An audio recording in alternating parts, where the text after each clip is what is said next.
ولا تطع الكافرين والمنافقين ودع أذاهم وتوكل على الله وكفى بالله وكيلا۔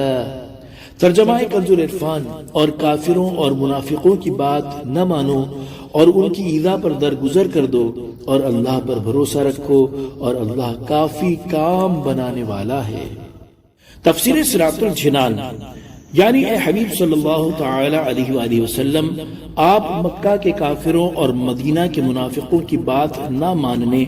اور ان کی مخالفت کرنے پر ثابت قدم رہیں، اور جب تک اللہ تعالیٰ کی طرف سے آپ کو کوئی حکم نہیں دیا جاتا تب تک آپ ان کی طرف سے پہنچنے والی ایذاؤں سے درگزر فرماتے رہیں، اور بطور خاص اس معاملے میں اور عمومی طور پر تمام امور میں اللہ تعالیٰ پر بھروسہ رکھے رہیں،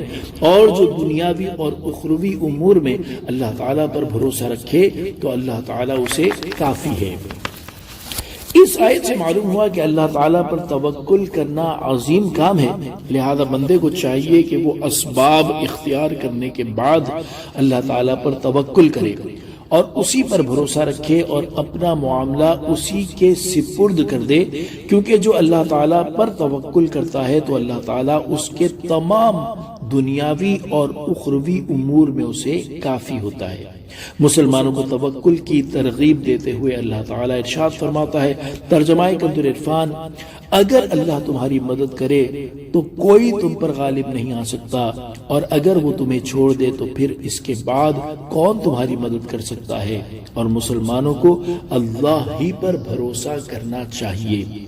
اور ارشاد فرماتا ہے ترجمہ، اور جو اللہ پر بھروسہ کرے تو وہ اسے کافی ہے، اور توکل کرنے والوں کی جزا بیان کرتے ہوئے ارشاد فرماتا ہے ترجمہ کنز العرفان، اور بے شک جو ایمان لائے اور انہوں نے اچھے کام کیے، ضرور ہم انہیں جنت کے بالا خانوں پر جگہ دیں گے جن کے نیچے نہریں بہتی ہوں گی،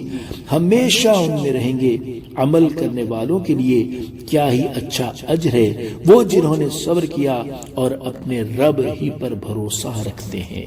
اللہ تعالی ہمیں توکل جیسی عظیم نعمت سے سرفراز فرمائے، آمین بجاہ النبی الامین صلی اللہ تعالی علیہ وآلہ وسلم۔ صلو علی الحبیب صلی اللہ تعالی علی محمد